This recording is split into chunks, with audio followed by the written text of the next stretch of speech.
Up Hold again on. too, I'm sure. It will. Yeah, we're just talking over the intro now, guys. It's fine. Welcome to Maybe Next Year, a podcast that doesn't give a shit when it starts. Stop talking about wife swapping now. Yeah, no, that's right. Right. If you are interested in our salary wife swap, that is a podcast that may happen if we all continue down the path that we're going towards, financially and job wise, and certain large portion of this country being opened and or closed. My name is not furloughed Frank. I'm Not yet furlough Frank. I'm still working Scott. Yeah. And I'm Pauper Paul. Oh, Pauper Paul. Well, welcome all to another episode of Maybe Next Year, as I said at the outset.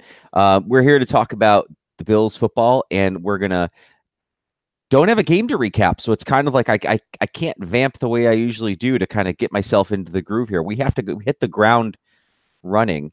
Right. But it was a good strategy, not telling us you'd hit the record button and then us just chatting. So that was a good, we got our. To be fair, I said let's get started, and then you guys were all quiet for a second, and then then it all kind of exploded. Yeah, so it's fine. But the first thing on the agenda here we have is our 2019 cap situation. Since it's 2019, there's only $111 million in commitments and $3 million in dead money, which I can't even think of the last time. I don't know. You'd have to look up the last time there was less than $10 million. Oh yeah, they had a whole summary in The Athletic this week that I was reading, and the Bills, they went all the way back to 2012. There were no years they were under 10 million. Granted, if they were to get rid of both McCoy and Clay, it would hit that, but there's a very good chance, even with cuts during the training camp, that they'll be under 10 million this year. Right, and it's just like the Sabres, a hockey organization, would be happy to have this level of dead money, let alone a WNBA team might be suffering from 3 million in dead cap, but other than that, I can't really think of lacrosse, maybe National Lacrosse League, those types of organizations. But I think for an NFL team, and most of its quarterbacks, it's mainly McCarron and Peterman, so right. And for basically a dead arm quarterback, it's a good way to go. Okay, so and then off-season priorities. So we're going to have $80 to $85 million to spend, which is all a way to set up the topic, which is, what are the off-season priorities? Paul listed a few offensive and defensive priorities, and how should the Bills address those needs? So I can give you the spoiler of what Paul listed, Scott, or Scott, you could work off of that list. Or if you disagree with that list, you could just why don't you get us started what you think, so where are you thinking offensively? I have an offensive priority because I could do a 45-minute podcast by myself about talking about the offensive line. I would need a little time to do some research, but it would be super boring and you wouldn't want to hear it. So I will just say we need 4 offensive linemen at least. And that's with the re-signing of Searles, which we'll get to later, who obviously is not like someone really counting on more than depth. I feel like Teller is someone who can compete for a job. Bodine is someone who is depth. And then Mills and Miller are dead to me. Ducasse is dead to me.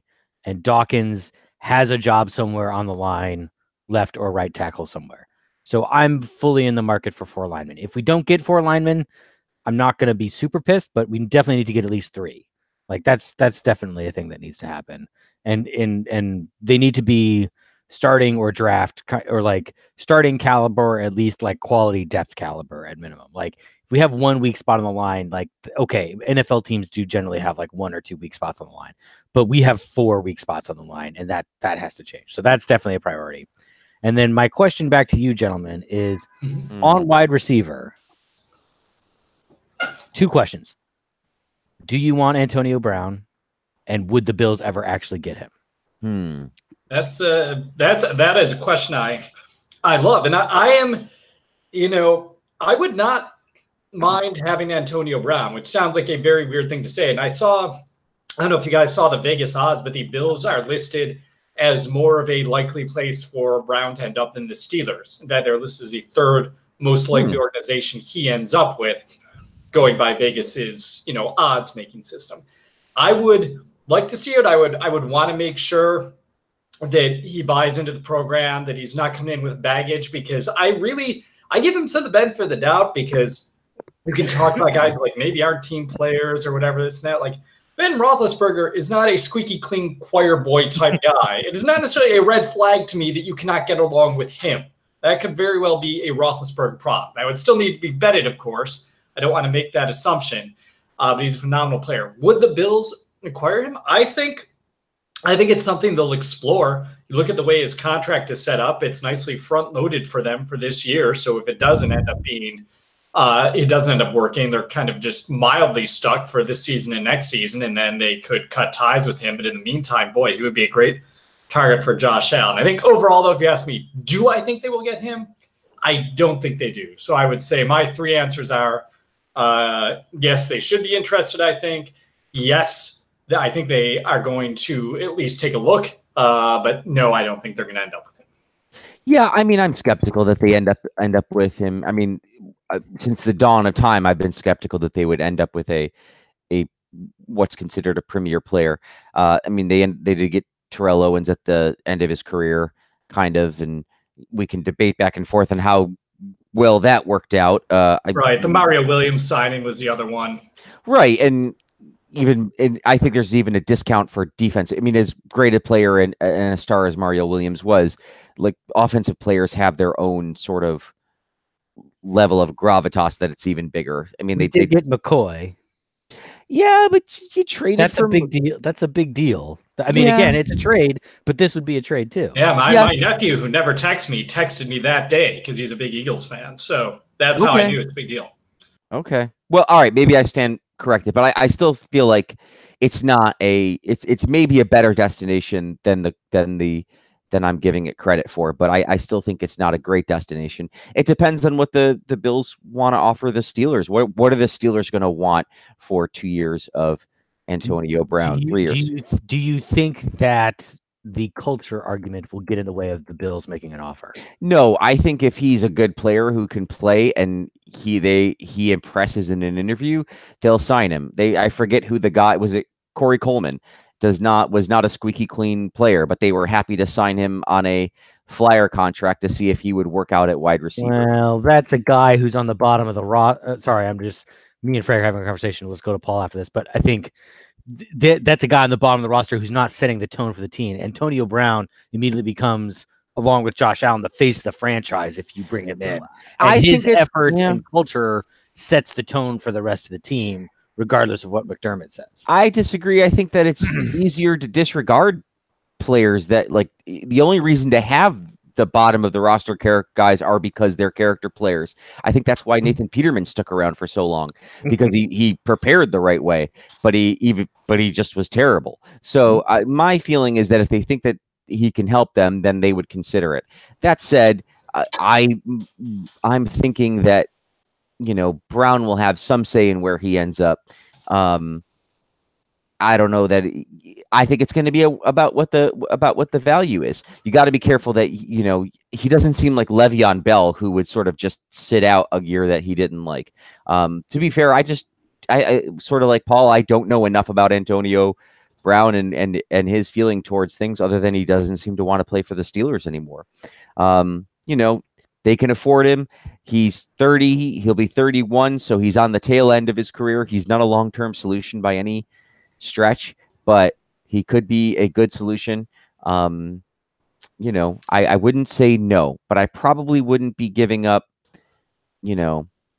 first-round compensation for him. Paul? Yeah, hopefully I'm not on mute. I'm not. Good, because I've been eating. Yeah, I can hear you. All right, excellent. Two, I'm mildly stalling, because when you guys were talking about the point, and I'm going to largely agree with Scott on his front on this. I think this is a culture-changing type of player, a guy who is expected to be a team leader versus not just a Corey Coleman, but even a Kelvin Benjamin, who is just supposed to come in and give him a big target. But, the Athletic had asked Bill Parcells, when should a team spend with purpose? with so much cap space and an owner with deep pockets, should the Bills dare to get into a bidding war for a player they crave and risk big bucks on a player they checkered past?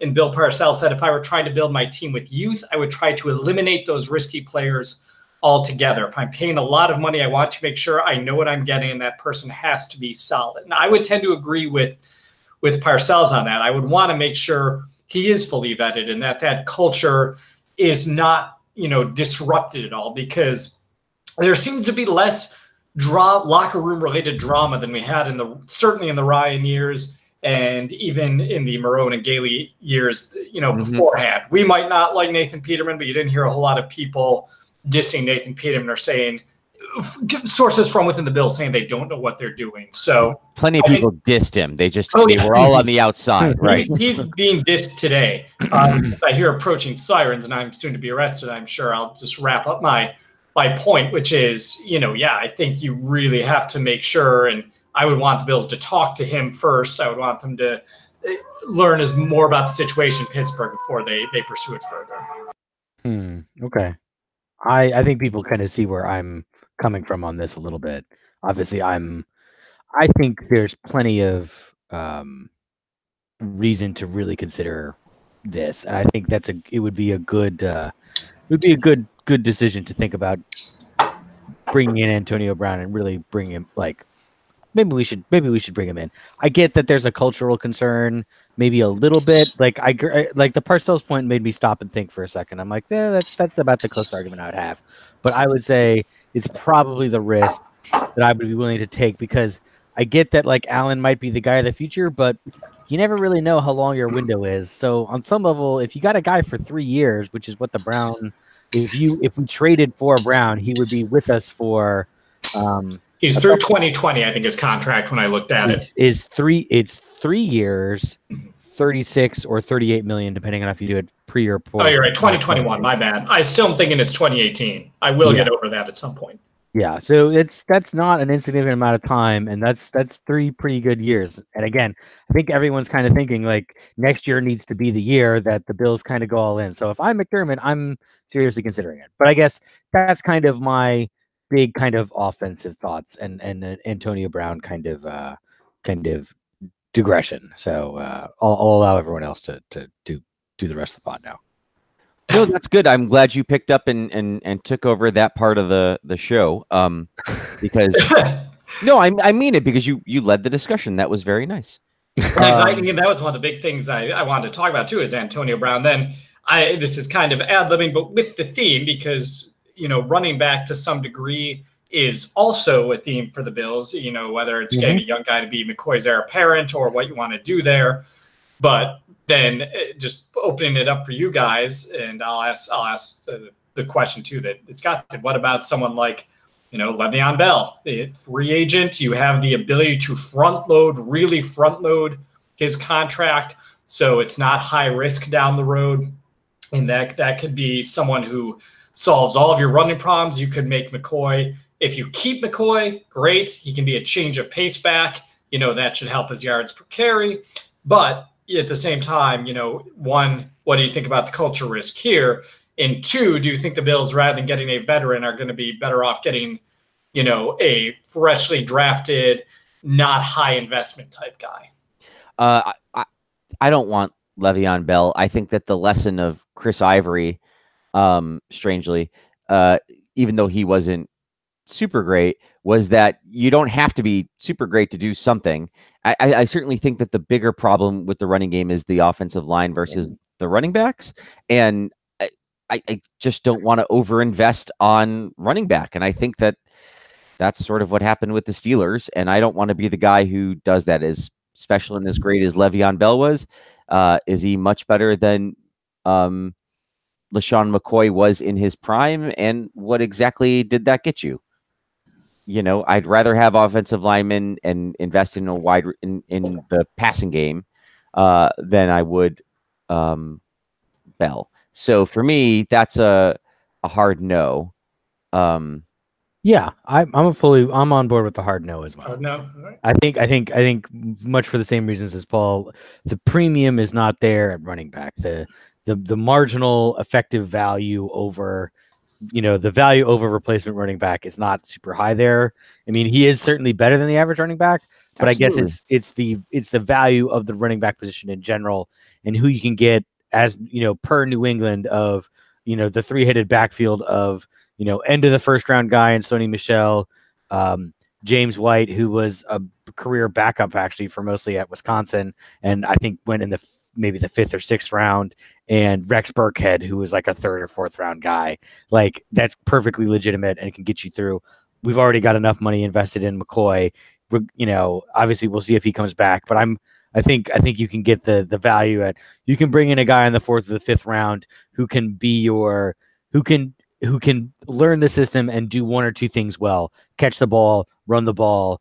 The blocking will take some time probably. So McCoy can be the 3rd down guy, or you get Ivory to be the 3rd down guy, or whoever. But that, I don't think that Bell is the.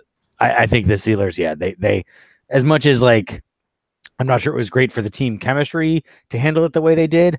I kind of agree with the Steelers' financial decision of like, it's not worth a long-term deal to sign you to a long-term, to any running back to a max deal kind of. Right. Once they're past that, for that prime, those, and again, and I agree with Bell too, that he shouldn't have signed anything that wasn't going to basically set him up for the rest of his life, without too much, he should have tried to get as much as he can. And if he thinks holding out is going to get him there, then by all means, go ahead. That doesn't bother me. And this one thing I'd like to have a larger discussion on sometime, not today, because we got lots of Bills related things to cover, is that running back debate, because we've often, defaulted the argument, well, you can find a better guy in the later rounds now. And again, we won't get into the full discussion. Well, that is true. I think it's just as likely as like every other position. You're still much more likely to get that elite guy, that Saquon Barkley in round 1, and then maybe now and then luck out in round 2. And I will both give one supporting argument, one against. It will take me 6 seconds. If you look at the top 15 running backs in NFL history by yardage, 13, all but 2 were picked in the first round. So the superstar guys have all been first round guys. The counter I'll make to that argument is the 2 who aren't are Frank Gore and who was the other one? I forgot the other one. I think it was Curtis Martin. So Gore's an active guy. Martin is also more recent. So it could go to the argument that, hey, running backs, nowadays can be picked lower and still be good. But then a nice discussion for another day on if we undervalue running back by just saying we should never get one in the first round, or if we're just feeling bad that they drafted. Well, he wasted so many first round picks on running backs. It's that, and 9 is a really high pick to be taking a running back, and it's just not. It's not something I think is going to be the difference maker on this team. I think they need other things to make to move forward that are not running back. So it's not especially so much with the emphasis on it being more of a passing league. Your point is, right, and it's pretty valid. I don't disagree that you can get excellent elite talent and that can help you. I just don't think that that's what this team needs.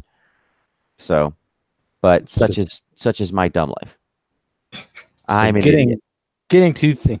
Okie dokie dokie yo. Okie dokie silly okie yo. I'm an idiot. It's a good Super Troopers callback for all you Super Troopers fans out there. All of them. So the problem with going kind of off agenda and letting other people run the podcast is now everyone doesn't know how to end the segment and what to do next. All right, well then you just do the next segment. Okay, this will be. I'll take over for a bit. So speaking of things that the Bills should or should not do with people on their team or not on their team, Frank, do you have any thoughts on defense people who should be on the team, or priorities, I guess, on defense of per Paul's agenda as originally stated? Well, we just re-signed Lorenzo Alexander, so I think we're all set on defense. Simple enough. Done. No. Next topic. No, I think it's, Paul rightly lists, second cornerback as a potential need. I'm going to say that A1, everything that you need on defense is secondary to what you need on defense. I think we could discuss to offense. Right. That was my little, anyway, Jesus, Frank. Go get yourself a hamburger, Frank. A hamburger. Yeah. Bigly. Just making sure we're paying attention. Yeah. We are. Yeah, I'm sorry. I'm going to take a deep breath here. Everything on defense is more or less secondary to what's needed on offense. I think that the defense obviously didn't have the takeaways that they had last year, but came up big in plenty of situations such that I'm not really worried about the defense. To me, it's depth, right? Like you could use another linebacker, you could use another tackle, you probably need another cornerback. You arguably need another linebacker too, but to me, that's not nearly as important as getting, at least 2 offensive linemen and a wide receiver. And so that's where I want to spend my money and prioritize the talent that we need. But I'm open to Paul explaining to me why I'm wrong. No, I tend to agree with you on this. I do believe that everything on defense is secondary to offense. We didn't even talk about tight end really because it's an undervalued, it's a position we've never really had a good one on the Bills. But really, you look at the defensive priorities. I put on the agenda cornerback 2 and then put Levi Wallace in with a question mark because 7 or 8 weeks ago we were all saying, oh, they definitely need a cornerback 2, and then Levi Wallace is rated the top rookie cornerback by Pro Football Focus over a bunch of guys who are drafted in the first round. So that means it doesn't mean he's the future, but it means he should at least be allowed to compete. And maybe this isn't as big a need as we thought weeks ago. I think the sneaky need, to quote Joe Biscaglia, is the three technique defensive tackle. They had 2 on the roster this year who played very well. Those were Kyle Williams and Jordan Phillips. One is retired, one is a free agent. So you really need to focus on that defensively to help someone in the one technique, which is going to be, Starr and Harrison Phillips and the various people they rotate into that. And then again, I put on the agenda linebacker and defensive end depth, but you've got Lorenzo back. If you get a pass rusher, nothing against Shaq Lawson, Trent Murphy. I'm fine with getting a guy who usurps those as a quality pass rusher. But realistically, yeah. I mean, I'm with Frank. I think the big emphasis really needs to be on offense, where you could legitimately get 4, 5, 6 to 7 new starters next year, 6 to 8 really new starters next year, and I'd say at least 6.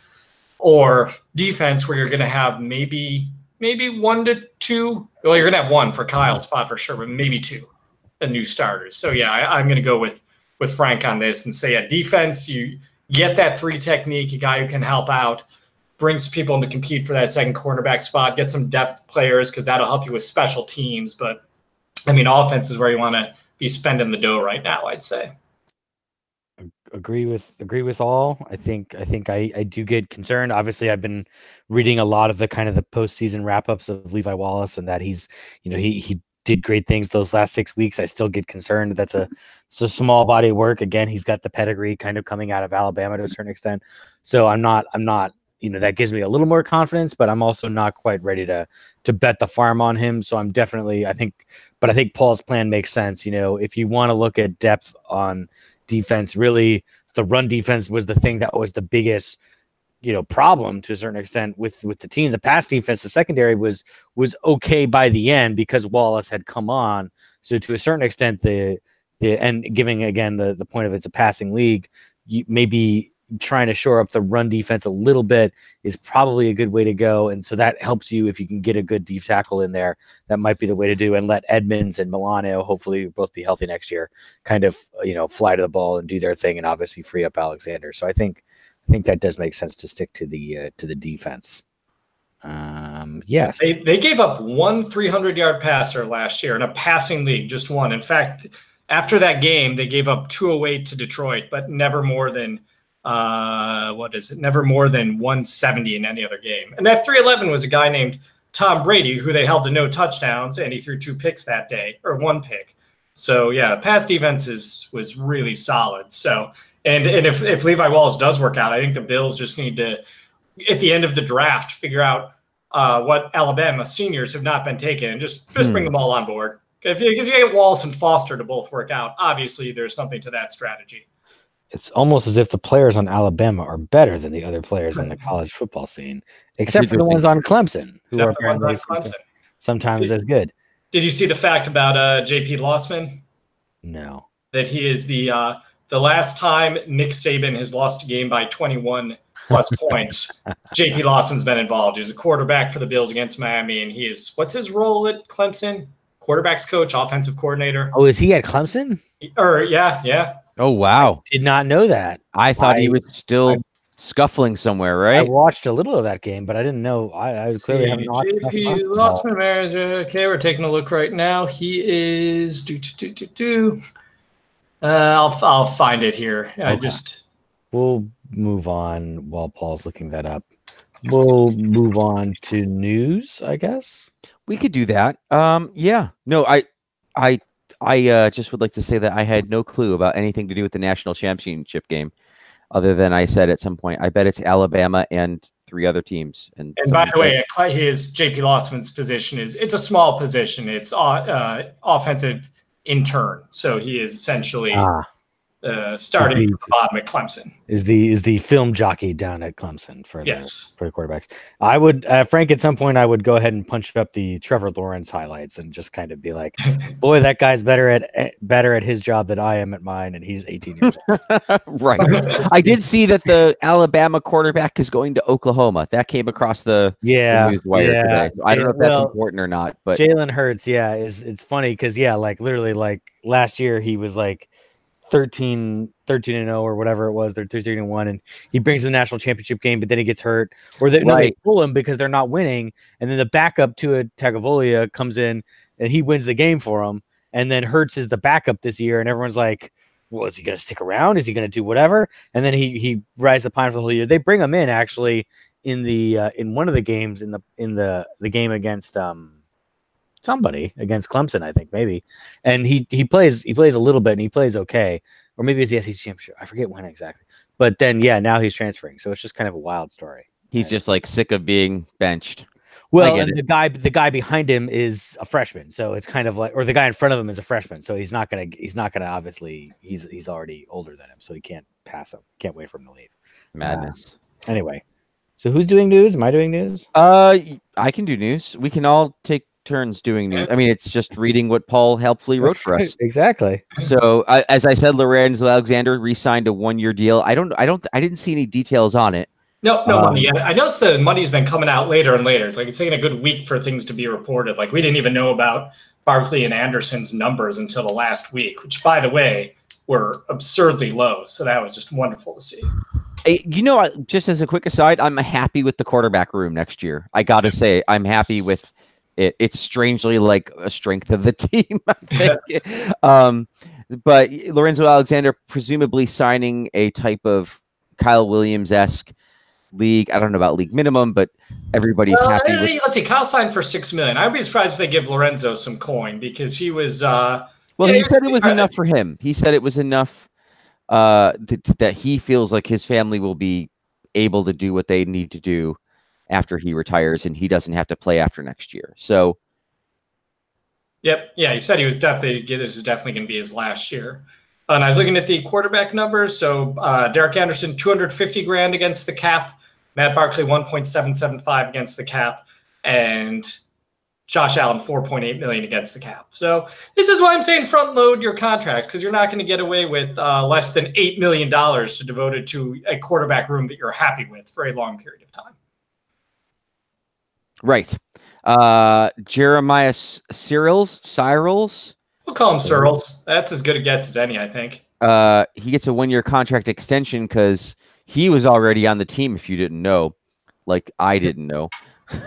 He had any starts this year? I don't think he did. He definitely got some playing time. Yeah, I was going to say, there's a picture of him with the football on Buffalo Rumblings, so I'm guessing he's a real person.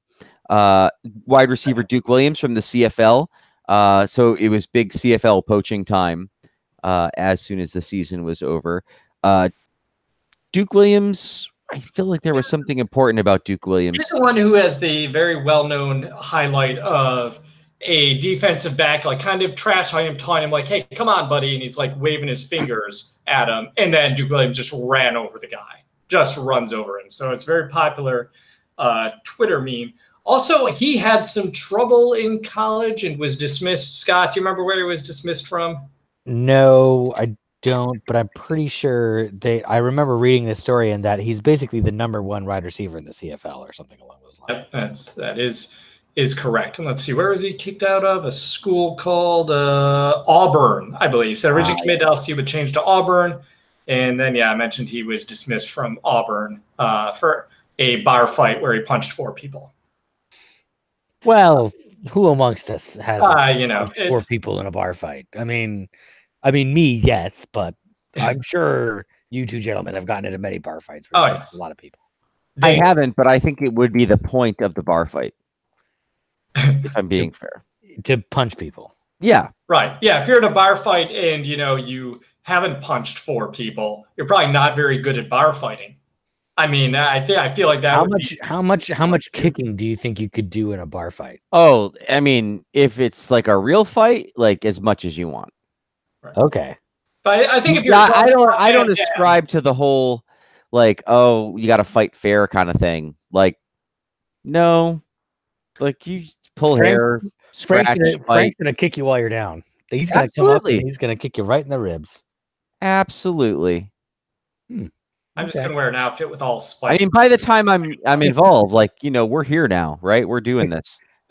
So, what about weapons? What about I mean, Frank's put some thought of this. What about weapons? Right. Can you bring a weapon, or do you have to create weapons at the bar, like smashing your glass? And that escalated quickly. Yeah.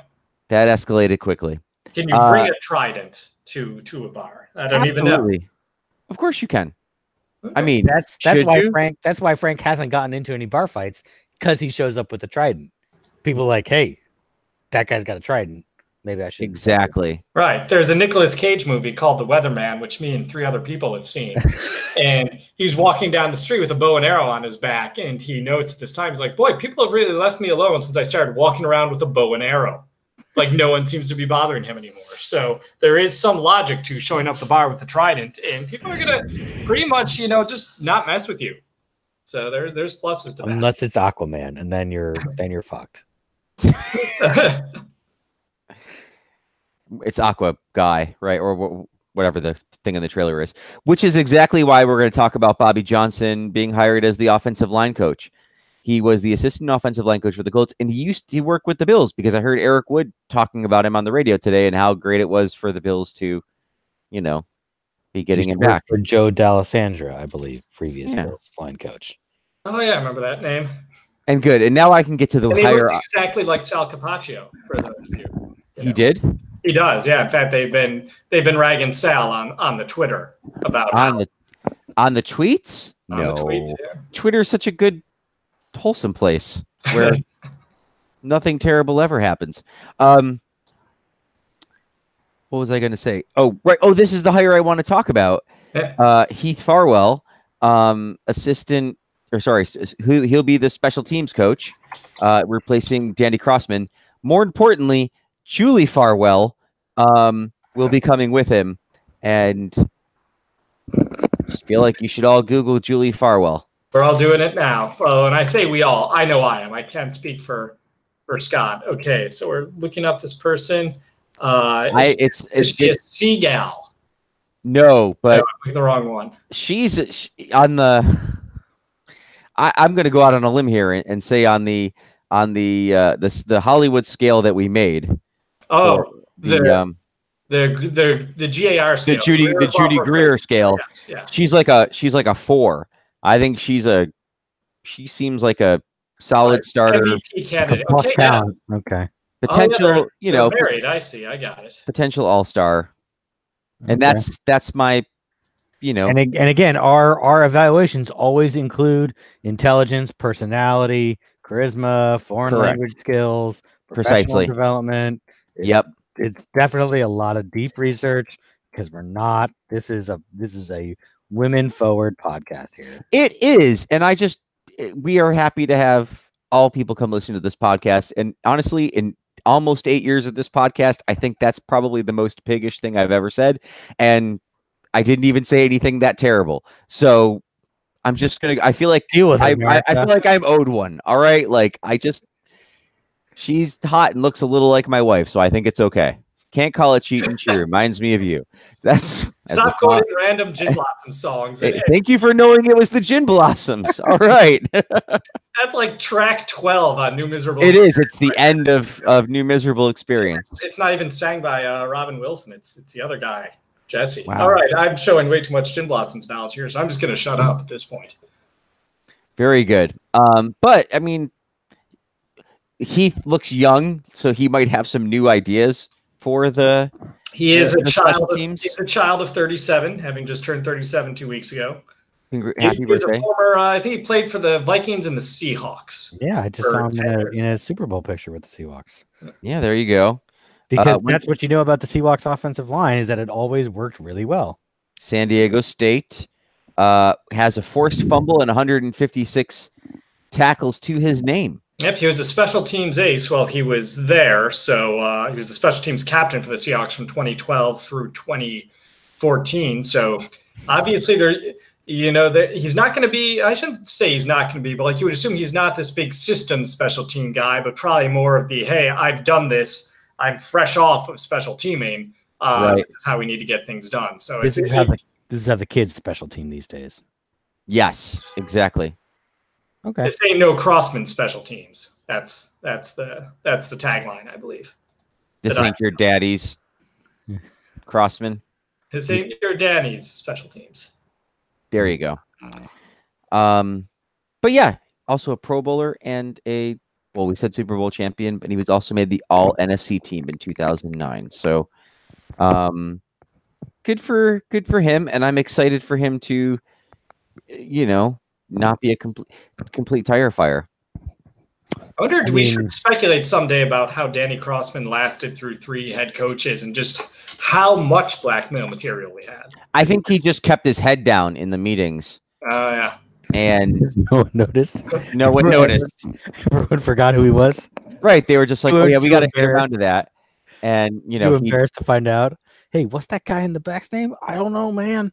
He knew all the passwords for the HR software. So whenever they would get like resumes for new people, he would just delete them, and they'd be like, I guess nobody wants it.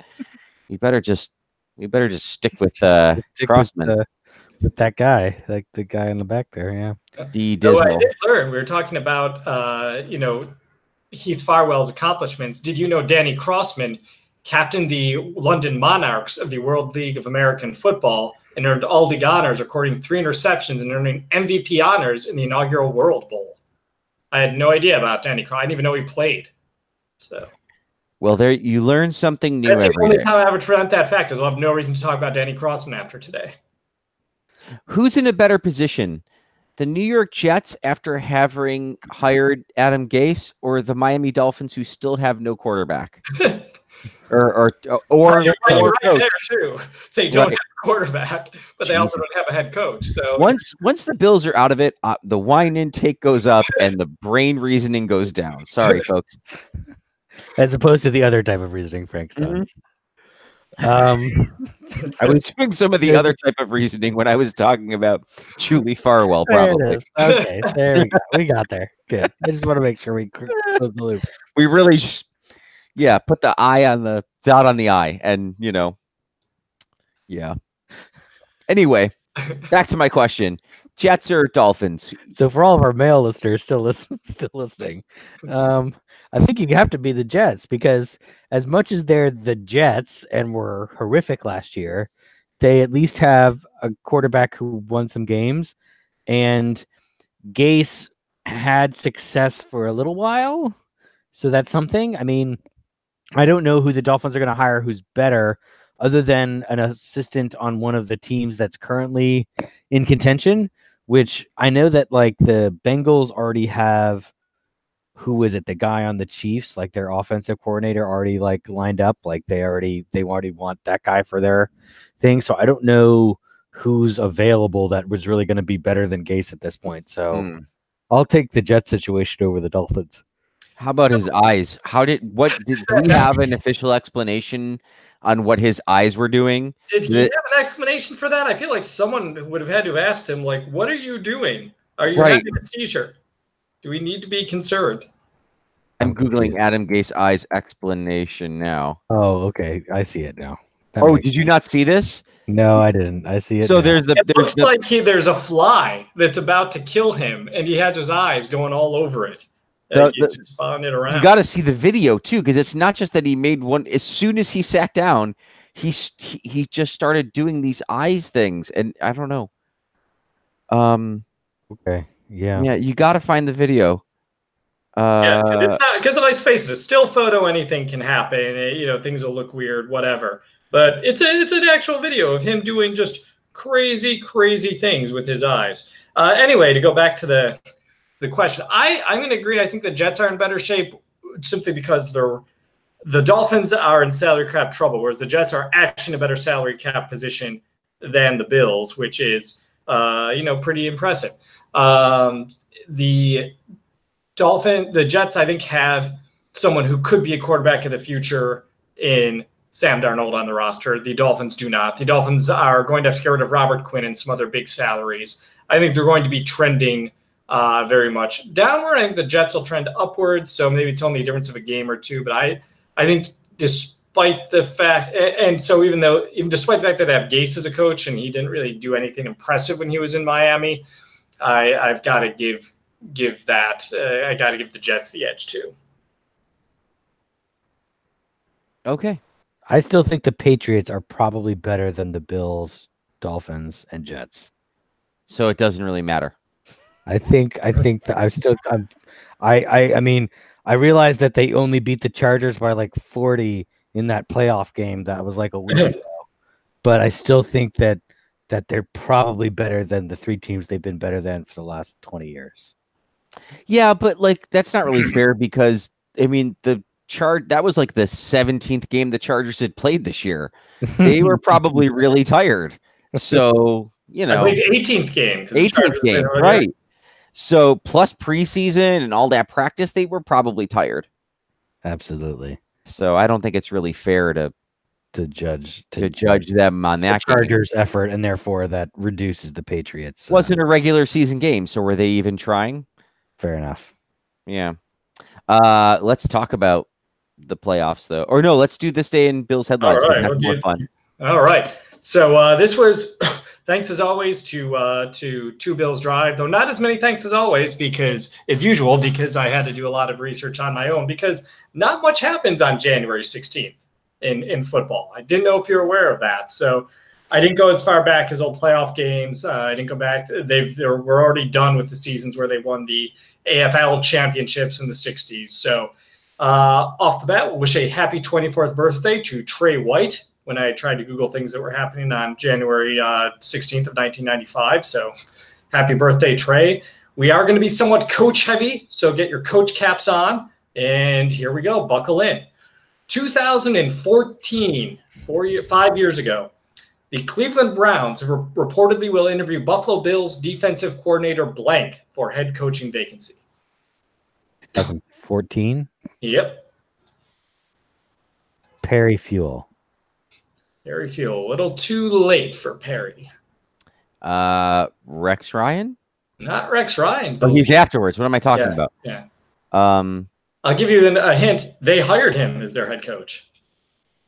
Chan? No, Mike Patton. Remember him? Yes. Yeah, he was around for a minute, and that's about it. I think he coached the Browns for 1 to 2 seasons, and then he got the Browns treatment. All right. 2009. Had to go back a decade for this one. Blank voted defensive MVP. I will give hints if needed. We'll see how you guys... 2009? 2009. Bills defensive MVP. Yep. Not defensive. I'm sorry. Let me clear. The headline was this guy voted defensive MVP, but it should say Bills defensive MVP in the headline. Do you want a position? Yes. I will say I'll give you the position of linebacker. Yeah, that's what I was thinking. I will go. This is a good linebacker era, so you've got some guesses. I will go London Fletcher Baker. Frank, any guesses on your end? No, that's as good a guess as any for me. It is a good guess, but it was Paul Posluszny. Oh, Yeah. Paul Posluszny. The pause experiment. The other great white hope. He just retired, I think, after 2017 season. I think this was his first year out of football. All right, 2008. The headline day so nice, I'm doing it twice. So we have two headlines from 2008. Headline 1: report Bills to name blank as offensive coordinator. This is one of Frank's favorite offensive. Turk Schonert. Turk Schonert, yes, the Turk. All right, part 2: blank a finalist for Hall of Fame. 2008. Yep. So you're going to have some Bills superstars already elected, some not yet elected, but still in contention. I think this is a trick question, and it's Terrell Owens. All right. Yes, what do you have, Scott? I'm going to say, I'll say Thurman Thomas. I think it was before Andre Reed, but after Jim Kelly. It was Andre Reed. Damn it. Oh. Correct guess. Theo, Andre was always a finalist. Yes, he was a finalist until he finally, I think he had only 2 years remaining when he finally got in. Let's see, when Thurman went into the Hall of Fame in, I should know this, 2007. So Thurman had gone in the year before. All right. 2007. Blank wonders about future of Bills defense. He says, yeah, you definitely think about it. It took less than a week for me to even think about it. I thought about that earlier in the year, and that's being realistic. It's the nature of the business. Short version is he was traded 2 months later. So he wondered about the future of the Bills defense, then was traded. He was a 2-time Pro Bowler with the Bills.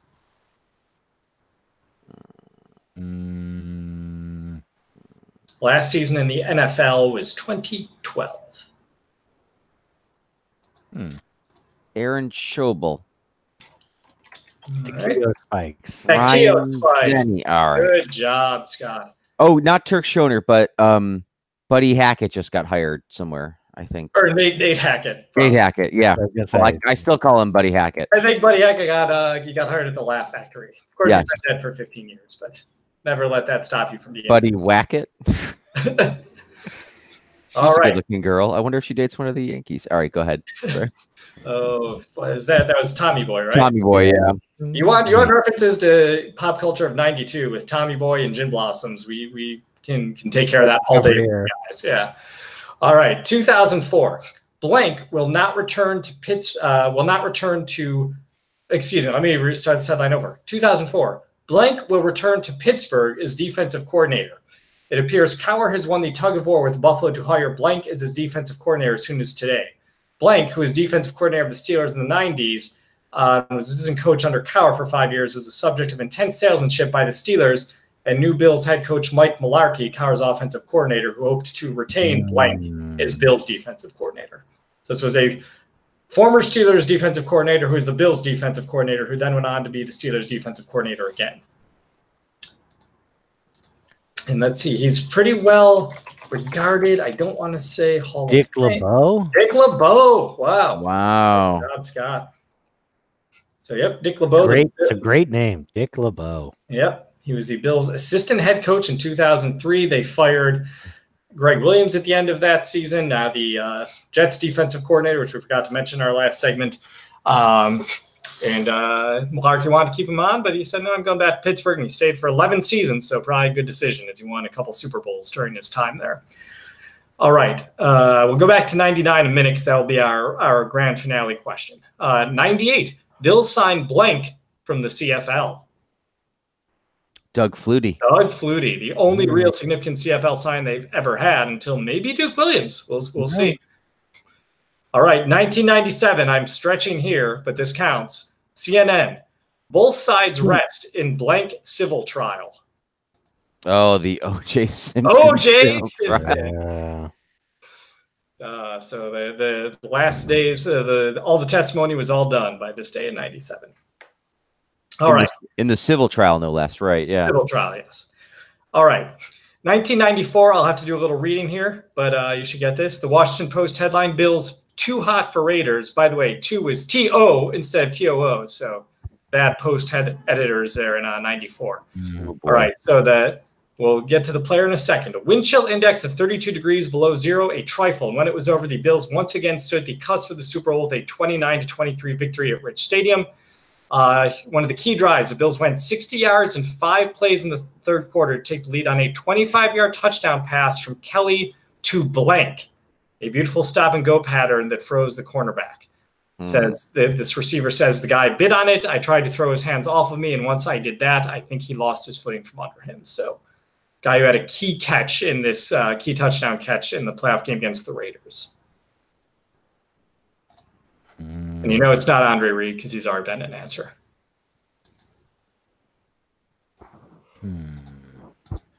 When Thurman Thomas had his big fumble in the Super Bowl, I was optimistic the play before because this guy caught a first down pass on the first play of the half. I'm like, oh, this is going to go really well. He started with the Colts, had some good years for the Bills, 3 good seasons with the Bills, then finished his career with the Washington Football Club.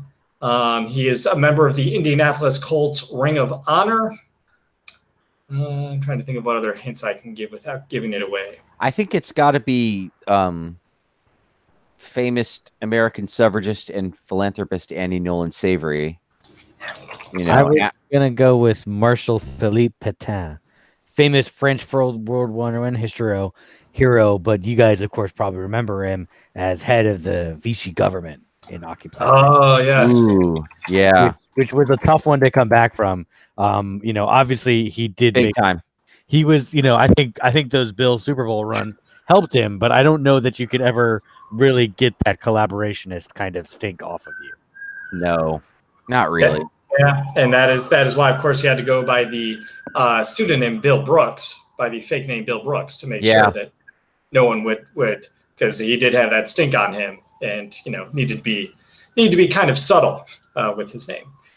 All right, 2 questions to go. 1992, going back 27 years. I'll read a little bit here too. Bennett, blank, Talley, and Common, Bill's firm behind the lines. This is an article in the New York Times about linebackers. Bennett is the left outside linebacker and the fastest of the 4. Shane Common, whom Bennett said is having one of his best years, is the left inside linebacker. Darryl Talley, the leader of the group and probably the defense, is at the right outside spot. Then there is 4th-year player blank, the youngest of the group, and the one, you know what, I won't give this extra hint, but I'll just say the youngest of the group for now. 99? No, 94. 92, 94. sorry. 92, Wait, my bad. 92, okay. 27 years ago. This was in the bye week before the Bills were about to go face the Washington club in the Super Bowl. This player made a very big play in the AFC title game that led to that Super Bowl. And I'll give Frank the small hint here that I've given when this guy was an answer one other time long ago is that his son plays in the Buffalo Sabres organization. Oh, damn it. Okay, so Justin Bailey and his dad is, and why can't I think of his dad's name? Billy D. Williams. No. His dad was you know, he wasn't quite the Fresh Prince, but Will Bailey? He wasn't the Fresh Prince though, and he wasn't a Jazzy Jeff guy either. Think of the show. Carlton Bailey. Carlton Bailey. There we go. Oh, all right. Good old Carlton. All right, here is the grand finale question. We're going to go fast forward to 1999, so 20 years ago. The Buffalo Bills made 4 offensive and 1 defensive player available for the expansion draft. Here's the list. Quarterback Alex Van Pelt, wide receiver Quinn Early, center Bill Conity, defensive back Ray Jackson, and running back blank. So you got to name the running back, and I will give you the hint is that his nickname is derived from an A.A. Milne story. Well, Winnie the Pooh in the 100-Acre Wood. Mm-hmm. Eeyore, Piglet, Tigger. I will say you have named the nickname in here, you guys, between you, so that's good. I will also say, if you combine it with what we believe to be the most common last name that all Bills must have players by this name, I think you could probably get this one just by combining something in Williams. Right. Piglet Williams. Yep, could be Piglet Williams, but it's not. Eeyore Williams? Not Eeyore Williams. Keep going. Well, Christopher Robin Williams? Oh, no. Booby Williams? I think Pooh Williams. Clarence Pooh Bear Williams. Clarence The Pooh great Bear. Clarence Pooh Bear Williams. Played 1 year for the Bills. There was this article even went on saying they felt it was a surprise that he was let go because the Bills thought he had a future, but no, he literally played one year in the National Football League with the Bills. He played for Florida State before that. NFL statistics: 2 carries, 5 yards, but he did have the awesome nickname of Pooh Bear. I don't know what he's doing today, as hard as I tried to research it. So, yeah, that covers this day in Bills headlines for January 16th. Thank you so much once again for doing that. It's always my favorite part of the show because Scott doesn't talk a lot, which makes it fun. Field love. Patriots Chiefs. Could there be 6,000 points in this game? That's the over/under, I believe, isn't it? Well, of course the thing you guys have heard though is this is the Snow Bowl. This is the Ice Bowl. Yeah. Yes, it's Ice Ball Port 4. It's gonna be -5. Like the Larry King was asking why people don't why they don't move the game or wait a couple days, because everyone would still watch it on Tuesday if they just waited a couple days. That's not smart. Although when you think about it, there is a big break between this game. There's a 2-week break between this game and the Super Bowl. But I would wonder, if they would think about moving it to Monday night. I don't know if you would get any. I don't know if it would be. It'd probably still be just as cold if you did it Monday night. I can't imagine it's going to get that much better in 24 hours. This will be the first time in my life I've Googled Kansas City weather. Kansas City, Kansas, or Kansas City, Missouri? Oh, yeah, and I have to specify Kansas City, Missouri. Hopefully the last time you have to Google it. Yep. Okay, so Sunday's high is 25 and the low is 20, but it's supposed to be snowing. Monday, no snow and a high of 40, but a low of 26. So assuming it's closer to the low, it's probably going to be a slight difference. Yeah. Did you guys watch any of that Chargers-Patriots game last night? I watched literally one half. And then I gave up at halftime because I didn't even make it to halftime. I said to my wife, I'm like, I want to watch, so I'm not watching 6 hours of football today. I'm just going to sacrifice the second half of this game because I'm not enjoying it. But what did I said something clever on Twitter, and it reminds me of Judy Greer's, of course, as everything does. But it was a very decently liked and retweeted comment. I said I've always regarded Michael Myers from Halloween as the preeminent unkillable monster whose decades-long reign of torture and villainy will never subside. But now I have to strongly consider that the New England Patriots have surpassed him. Because I feel like the Patriots are just always going. Like, people were pretty optimistic about the Chargers' chances. Chargers had a better record. They looked good. It looked great in the Ravens game. And they were done by halftime. They were literally done before halftime, as Scott noted in this one. It was I watched that first half and I was like, I can't believe I sort of got suckered in. Like, I still had that thought in the back of my head of like, I don't know, Patriots at home. This is the Chargers. I'm not really buying it, but I was kind of thinking like, oh, they got some pass rushers. They can put some heat on Brady. They haven't looked as good this year. And it was literally a curb stomping. It was literally like the Chargers never got off the bus. It was ridiculous. It was just so angry. And I don't know. And I have no confidence the Chiefs are going to do it either. I mean, how can you? Young team, the Patriots offensive line looked great. Their defense looked really strong. I don't even count the second half, which I didn't watch, because they're not trying to not surrender points. They just want to surrender points that take a long time to score, which they seem to accomplish. Allow me to explain how one would in fact have this happen where the Chiefs would beat the Patriots.